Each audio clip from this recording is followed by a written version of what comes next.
Cuando el instante no basta, el análisis se encuentra con la realidad. Esto es Minuto a Minuto, más allá de la noticia, por Radio Monumental.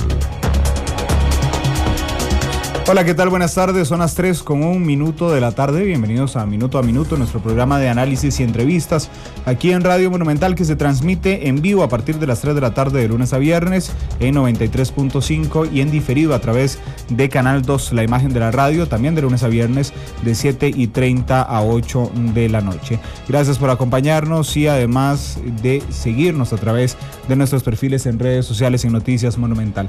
Una tarde bastante calurosa aquí en San José. Estamos a 24 grados con ráfagas de viento de 30 kilómetros por hora y una humedad relativa del 61%. Sin duda alguna, la noticia del día de hoy para creyentes y no creyentes es el milagro confirmado, según el Vaticano, a una mujer costarricense, Floribeth Mora, por intercesión del beato Juan Pablo II, lo que ha permitido que la Congregación para la Causa de los Santos, que es la oficina del Vaticano encargada de investigar los milagros, decretara y fuera refrendado este decreto por el Papa Francisco el día de hoy en la madrugada, prácticamente arrancando la canonización del beato Juan Pablo II y también del Papa Juan XXIII. Sin embargo, por supuesto, ha trascendido aquí en Costa Rica muchísimo más fuerte el tema de Juan Pablo II, debido a que doña Floribeth Mora, esta costarricense de 50 años, vecina de Dulcenombre de la Unión en Cartago, es, según el Vaticano, o fue el objeto de esta sanación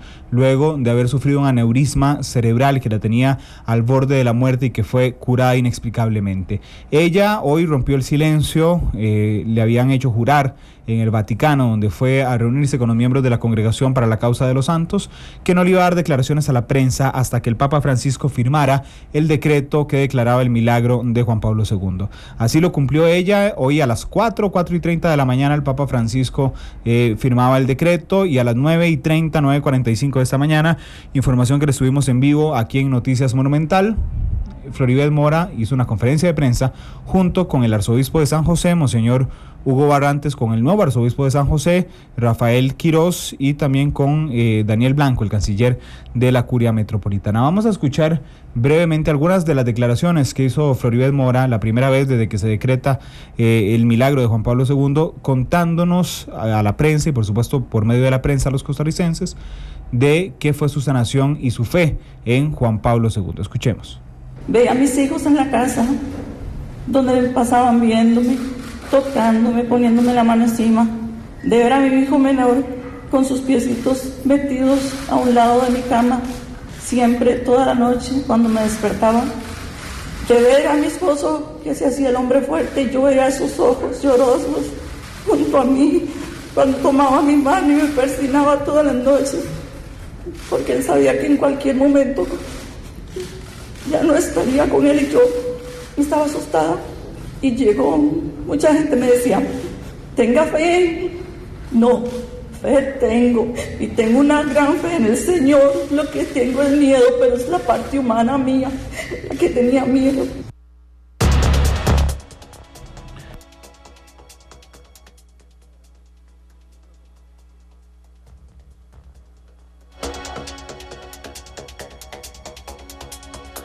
Era doña Floribeth Mora, la costarricense, luego en sus primeras declaraciones, luego de que la Congregación para la Causa de los Santos confirmara el milagro y el Papa Francisco decretara entonces la canonización de el beato Juan Pablo II. Ella siguió posteriormente con su explicación a la prensa de qué fue lo que le pasó.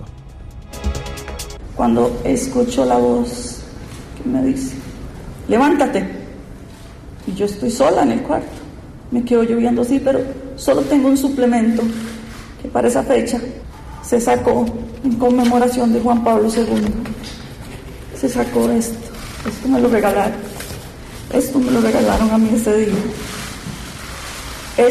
me lo regalaron ese día, y yo lo tenía de frente a mí, en mi cuarto. Yo volví a ver este cuadro, y yo he escuchado a los que me decían, levántate, y veo sus manos donde hacen así, y me dicen, no tengas miedo. Y yo me paré de mi cama y le dije, sí, Señor. Sin duda alguna es fuerte el relato que hace Floribet Mora de lo que le pasó. Vamos a escuchar una última inserción de doña Floribet en esas primeras declaraciones para luego entrar con el invitado del día de hoy vía telefónica, el padre Sergio Valverde de Obras del Espíritu Santo, quien también por supuesto nos ayudará a comprender la trascendencia de lo que ha pasado el día de hoy con ese decreto del Papa Francisco. Escuchemos la última inserción de doña Floribet Mora sobre el tema. Pidiéndole siempre al Señor y muy clara en mi fe, es algo que tengo y de verdad nunca hemos perdido la fe, porque quería, y eso es lo que Dios quiere, y estoy de frente a ustedes para que vean no a esta mujer que está aquí sentada frente a ustedes, sino el milagro que hizo Dios en mí por intercesión de Juan Pablo II, para que ustedes crean que Dios existe, para que haya una conversión en las vidas de muchas personas que ya no creen. Dios existe, yo no soy el único milagro, hay muchos más, pero no vean a esta mujer que está aquí sentada. Era doña Floribet Mora contándole a la prensa y al mundo a través de los medios de comunicación la sanación de la cual fue objeto, gracias, según lo ha confirmado ya el Vaticano, en la intercesión del Beato Juan Pablo II. Les decía que teníamos al padre Sergio Valverde en línea telefónica, que muy amablemente nos ayudará a comprender la trascendencia de lo que pasó el día de hoy. Padre, muchas gracias por estar con nosotros. Buenas tardes. Gracias a usted, mi hermanito, y a todos mis amigos que a esta hora de la tarde a través de Monumental están siguiendo los pormenores de este acontecimiento a nivel mundial, ¿verdad?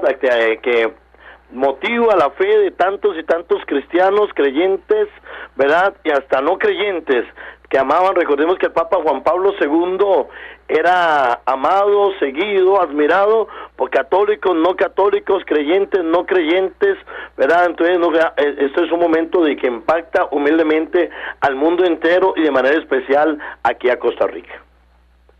Padre, sin duda interesante el relato que hace doña Floribet de que Juan Pablo II le dijo levántate y no tengas miedo. ¿Recuerda tal vez una parte de la palabra donde Jesús le dice a una joven, Talita Cumi, le dice levántate y anda? Es parecido a lo que decía, a lo que dice la palabra en referencia a este tema y cómo ella lo cuenta a la gente, digamos, es realmente impactante su relato, padre. Mire, es extraordinario escucharla a ella y verla, el escuchar y ver cómo verdaderamente tiembla su voz, su cuerpo, su alma, por sus ojos, que es transparencia del alma, ¿verdad? Se refleja que es la verdad misma. Ella misma da testimonio de lo que Dios hizo en su vida. Es extraordinario. Quien ha tenido la oportunidad de conocerla, a ella yo en lo personal les doy testimonio. Ella nació aquí del Templo de Cristo Rey, a 400 metros, ¿verdad? Igualmente le conozco desde pequeña porque somos contemporáneos. Siempre fue una mujer muy de fe, una jovencita de la comunidad, y cuando la vimos luego ya se casa, se va a vivir al sector de la Unión, sigue viniendo aquí participando de la vida comunidad de la parroquia, pero de un pronto a otro vemos que empieza su vida para atrás, y llegó el momento, hermanos, de que todo el mundo decía, pero ¿qué le pasó? ¿Qué le pasa tan joven? Y de un pronto a otro para atrás, hasta que nos dicen y que los médicos dijeron que humanamente hablando no había nada que hacer. Y ahí son de la fe de una familia, la familia Mora Díaz, aquí en la comunidad de su mamá, sigue viviendo aquí al puro frente de la Escuela República de Nicaragua, 400 metros del Templo Parroquial de Cristo Rey, y sus hermanos y toda su familia se pone a orar de una forma tan tremenda, y pidiendo la intercesión de Juan Pablo II, todas las intenciones que aquí todavía tenemos apuntadas, cantidad de ellas en las misas. No había una sola misa en la cual no está la intención de ellos por la intercesión de Juan Pablo II. Y cuando creíamos, o mucha gente puede haber creído que todo acababa, estaba empezando para ella. De un pronto a otro escucha una palabra, que es aquella misma palabra que Jesús sigue diciendo, levántate. Recordemos que el Papa Juan Pablo II, una de las frases con la cual él le dio la vuelta al mundo entero era no tengáis miedo. Era una palabra que son una de las primeras palabras que da el resucitado. Jesús, cuando resucita, la primera palabra es alégrate, gozaos y sobre todo no tengan miedo. Esa palabra es la que recibe ella en un momento determinado en que su vida se acababa, se apagaba, y mirando esa imagencita en ese cuadro, ve ella y escucha una voz que le dice levántate, y es que alguien podría decir, pues que fue que le pareció, alguien puede decir, fue que quizás creyó, que se sentía bien, no, es que ya la ciencia dijo, no hay otra, no hay respuesta. Allá cuando, para que el Vaticano, en eso la iglesia es muy, ser muy limitados y toda la iglesia, pero la iglesia muy responsable en un acto como esto, ha pasado todos los filtros de la ciencia, aquí el costarricense, y la ciencia allá en Roma, que le hicieron unas pruebas extraordinarias en los hospitales que pueden haber allá, ¿verdad? Sin menospreciar el hospital tan bueno como el Calderón Guardia, el Maíz Peralta, que también hicieron las pruebas y dijeron y en los 3 hospitales, datos igual, y de un pronto a otro, una voz le dice, levántate, no tengas miedo. Y esa mujer que estaba, yo soy testigo, yo la vi que a punto de morir, yo la vi hoy, el peso que ustedes pueden, no sé ahorita cuánto puede estar el peso de esta hermana, quiero decirles que no era ni la mitad el peso lo que ella ya tenía. Mire, su rostro, era una cosa, su voz quebrada, ya no se su mano izquierda, su brazo no podía sostener, todo se le caía, el bolso propio que usan las mujeres, se le caía.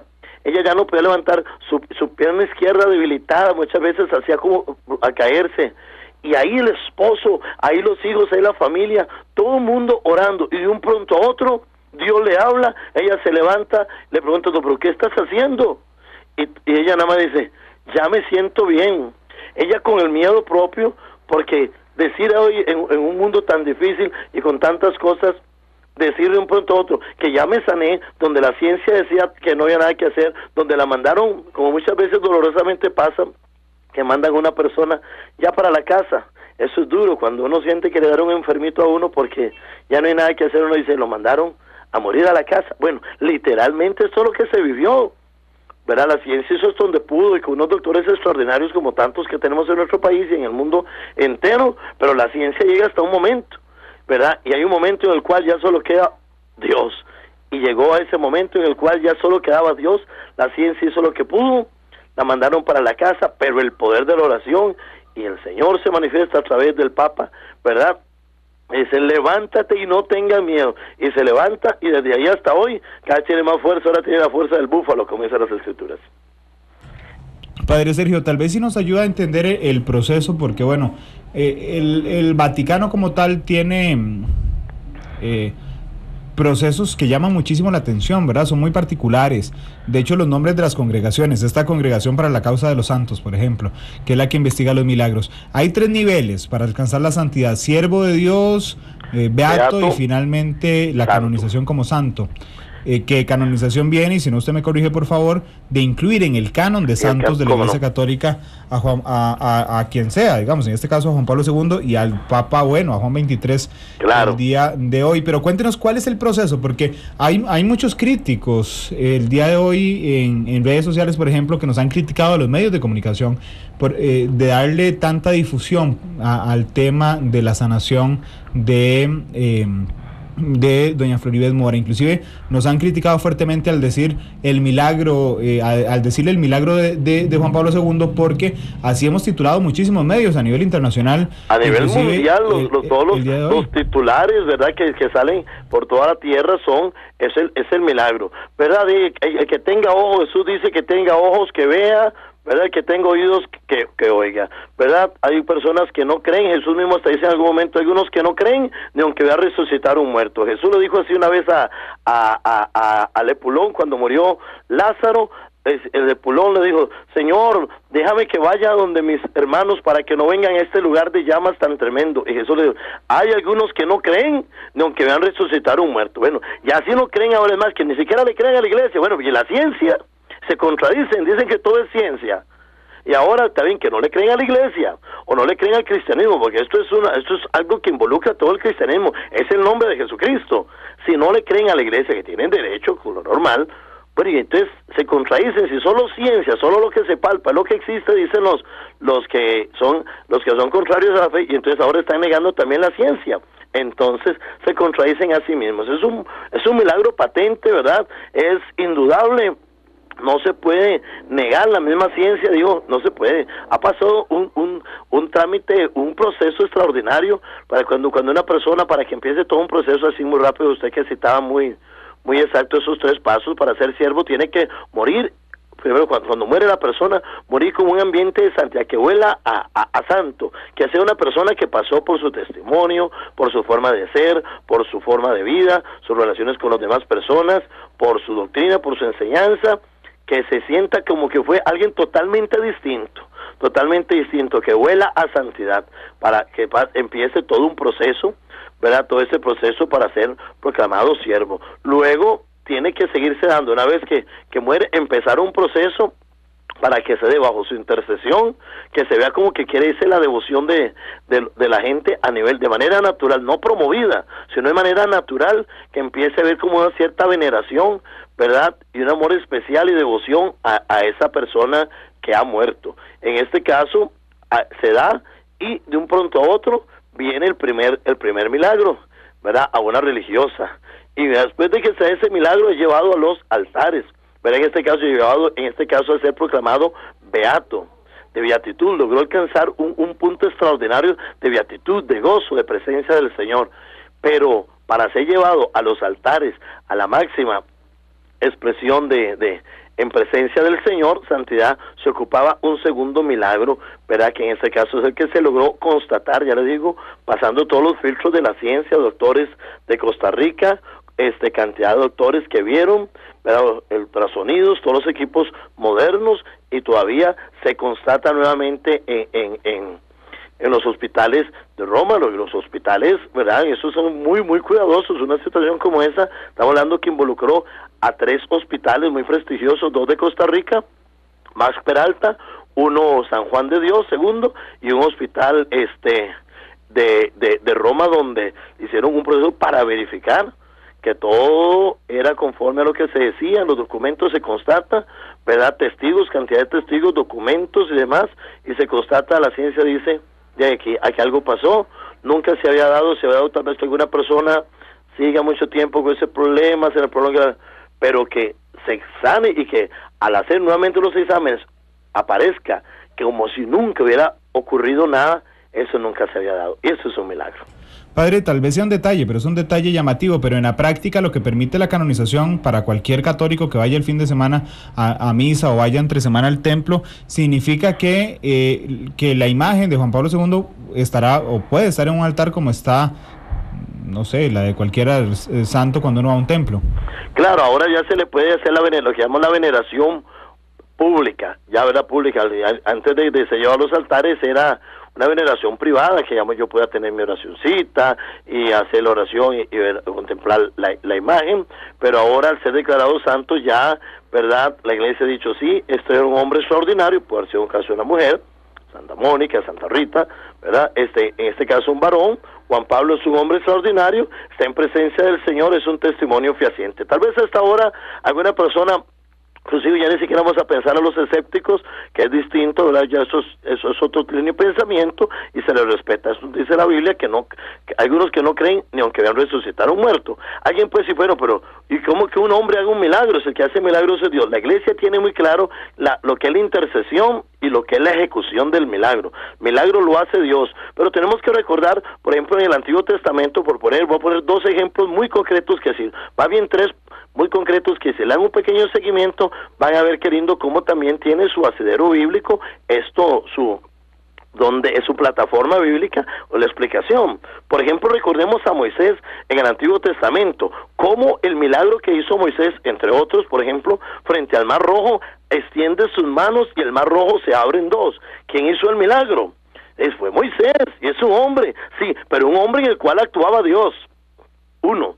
Alguien puede decir, bueno, pero es que Moisés estaba vivo cuando hizo eso. Alguien podría decir en este momento esto. Bueno, salte el Nuevo Testamento, el capítulo 17, 1 en adelante de San Mateo, dice la palabra que cuando Jesús subió al monte Tabor y se transfiguró, dice que bajaron del cielo Moisés y Elías, y que fue cuando Pedro dijo, Señor, que bien se siente estar aquí, hagamos 3 chozas, una para Moisés, una para Elías y una para ti. ¿Qué milagro más extraordinario hizo Moisés de llegar? Moisés ya tenía, adivinen cuántos años, Elías cuántos años, siglos de haber muerto, y bajaron del cielo, ahí dice la Biblia, bajaron. Entonces, ¿qué milagro más extraordinario que Moisés se hizo palpable al punto que, y Elías al punto que Pedro dice, Señor, qué bien se siente estar aquí. Claro, estaba viendo la gloria de Dios. Hagamos 3 cosas, una para ti, una para Moisés y una para Elías.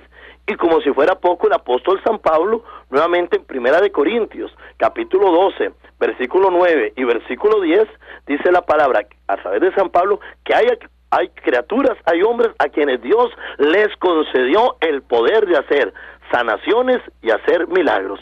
Si usted se pone a ver, ahí tiene también, si alguno duda y cree que es solamente un proceso de la iglesia, o una tradición de la iglesia, o una cosa, hermanos, la iglesia con humildad, a pesar de nuestros pequeñeces y fragilidades humanas, seguro yo el primero que fallo, humildemente, un tema como este no se lo saca de la manga. Tiene su fortaleza en las Sagradas Escrituras, en la santa tradición de la iglesia y en el testimonio de una cantidad de personas, científicos, creyentes y no creyentes. Inclusive en este proceso actúa un representante que de la iglesia que hace el famoso, se llama el abogado del diablo, que poca gente conoce esto, que es el Código de Derecho Canónico, dice que debe haber alguien que defienda, que vaya en contra del proceso. O sea, como que le ponga, como que lo empujen, como que le haga trampa, como para buscarle todo, cómo derribarlo. Ese proceso se dio, ese busca todas las causas como para decir, no, mire, seguro es que de esto, mire, seguro fue que le pareció, seguro se equivocó el examen, es que ese médico no era especialista, seguro solo fue un médico. Todo eso lo busca, y humildemente fue totalmente derrotado, porque llegó a decir, el mismo que hace las veces de abogado del diablo, que es un especialista en este tema, llegó a decir, de ahí no hay nada que decir. Padre, y quería robarle los últimos 2 minutos de programa que nos quedan. Claro. Porque amigo, no quiero dejar sin mencionar al Papa Angelo Roncalli, al Papa Juan XXIII. Sí. Porque es una decisión interesante del Papa Francisco, porque decreta la canonización de Juan XXIII, pero sin esperar un segundo milagro.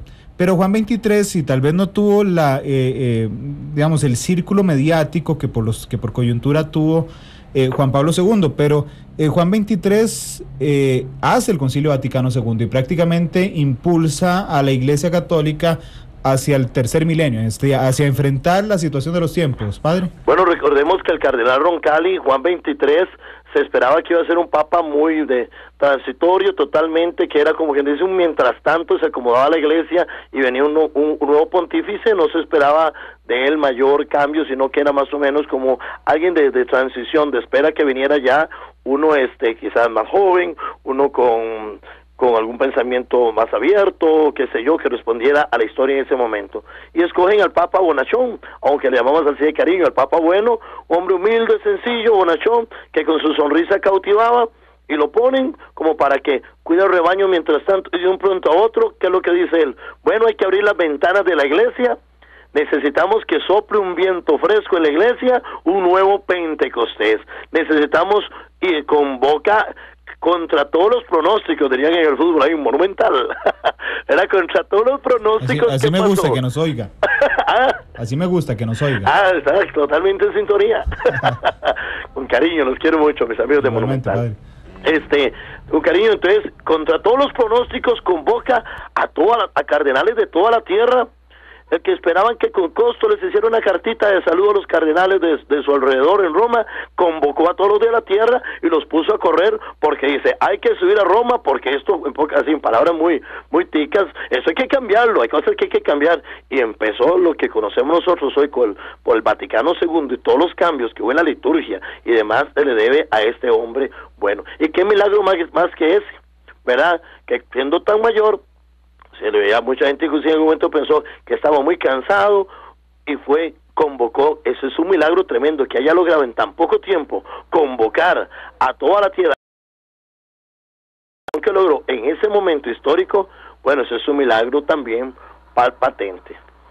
Padre, muchas gracias por ayudarnos a entender desde la Iglesia Católica los alcances de lo que pasó el día de hoy. Feliz tarde. Claro, mire, quisiera humildemente decirles, aprovechar un instante, el próximo domingo a las 5 de la tarde aquí en la parroquia de Cristo Rey, vamos a tener la misa de acción de gracias por lo que ha pasado, y va a estar con nosotros esta mujer, doña Flori, que nació aquí cerca en Cristo Rey, va a estar con nosotros en la misa a las 5 de la tarde. Invitar a todos los que quieran darse una vueltita, va a estar el doctor, que llevó todo este trámite, ¿verdad? Por parte de la ciencia, y va a estar ella aquí en la misa de Cristo Rey a las 5 de la tarde. Aprovecho para que todos los que quieran darse una vueltita vengan a Cristo Rey, que esta es su casa. Gracias al padre Sergio Valverde, quien nos ayudaba así a entender una noticia que ha trascendido las fronteras el día de hoy indiscutiblemente de Costa Rica, y es el milagro atribuido a Juan Pablo II de una costarricense de 50 años que le abre la puerta a la canonización al beato Juan Pablo II. Muchas gracias por acompañarnos en Minuto a Minuto. Feliz tarde y nos escuchamos el lunes.